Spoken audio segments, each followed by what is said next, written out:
Chapter 12. Some Startling News. "Well, there they go," remarked Mrs. Baggert to Mr. Swift as she strained her eyes toward the sky, against the blue of which the airship was now only a large black ball. "Yes, and a fine start they made," replied the inventor. "I almost wish I had accompanied them, but I must not stop work on my submarine invention." "I do hope nothing will happen to them," went on the housekeeper. "I declare, though, I feel just as if something was going to happen."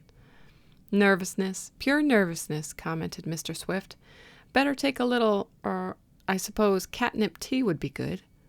"Catnip tea? The very idea!" exclaimed Mrs. Baggert. "That shows how much you know about nervousness, Mr. Swift," and she seemed a little indignant. Well, maybe catnip tea wouldn't be just the thing, but don't worry about Tom. I'm sure he can look after himself. As for Mr. Sharp, he has made too many extensions to run into any unnecessary danger." "Nervous," went on the housekeeper, who seemed to resent this state being applied to her. "I'm sure I'm not half as nervous as that Mr. Damon. He gives me the fidgets." "Of course. Well, I must get back to my work," said the inventor.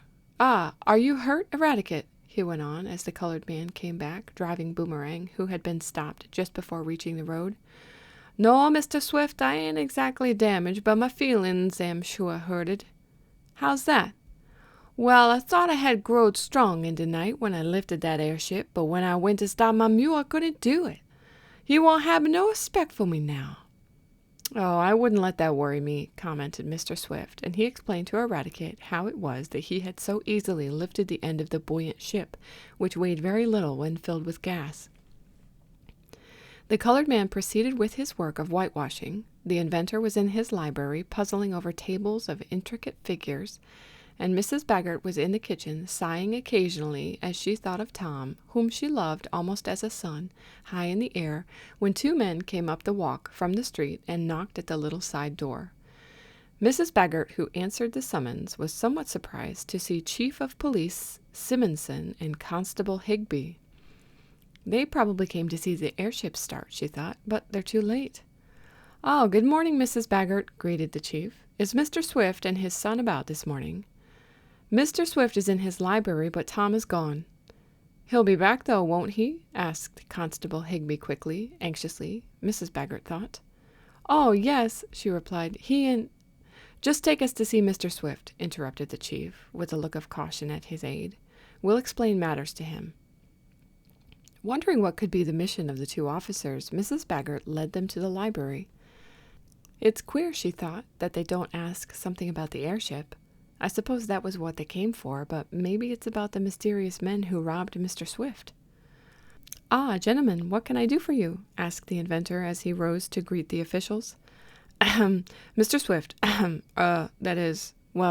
fact is, Mr. Swift," stammered the chief, "we have come upon a very painful errand." "What's that?" cried Tom's father. "I haven't been robbed again, have I?" "There has been a robbery committed," spoke the constable quickly. "But you are not the victim," interposed the chief. "I'm glad of that," said Mr. Swift. "Where is your son Tom?" asked the head of the Shopton police force sharply. "What do you want with him?" inquired the inventor, struck by some strange tone in the other's voice. "Mr. Swift," went on the chief solemnly, "I said we came upon a very painful errand. It is painful, as I have known Tom since he was a little lad. But I must do my duty, no matter how painful it is. I have a warrant for the arrest of your son, Thomas Swift, and I have come to serve it. I need not tell you that it is your duty to give him up to us, the representatives of the law. I call upon you to produce your son." Mr. Swift staggered to his feet. "My son? You have come to arrest my son?" he stammered. The chief nodded grimly. "Upon what charge?" faltered the father. "On a charge of breaking into the Shopton National Bank last night and stealing from the vault $75,000 in currency." "$75,000? Tom accused of robbing the bank?" faltered Mr. Swift. "That is the charge, and we've come to arrest him," broke in the Constable Higby. "Where is he?" added the chief. "This charge is false, absolutely false," shouted the aged inventor. "That may be," admitted the chief, shaking his head, "but the charge has been made, and we hold the warrant. The courts will settle it. We must now arrest Tom. Where is he?" "He isn't here!" cried Mr. Swift, and small blame to him if there was a note of triumph in his voice. "Tom sailed away not half an hour ago in the airship Red Cloud. You can't arrest him." "He's escaped!" shouted the constable. "I told you, Chief, that he was a slippery customer, and that we'd better come before breakfast." "Dry up!" commanded the chief testily. "So he foiled us, eh? Run away when he knew we were coming? I think that looks like guilt, Mr. Swift." "Never!" cried the inventor. "Tom would never think of robbing a bank. Besides, he has all the money he wants. The charge is preposterous.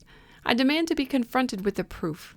"You shall be," answered Chief Simonson vindictively. "If you will come to the bank, you can see the rifled vault and hear the testimony of a witness who saw your son with burglar tools in his possession last night. We also have a warrant for Mr. Wakefield Damon. Do you know anything of him?" "He has gone with my son in the airship." "Ha! The two criminals with their booty have escaped together," cried the chief. "But we'll nab them if we have to scour the whole country. Come on, Higby. Mr. Swift, if you'll accompany me to the bank, I think I can give you all the proof you want." And the officials, followed by the amazed and grief-stricken inventor, left the house.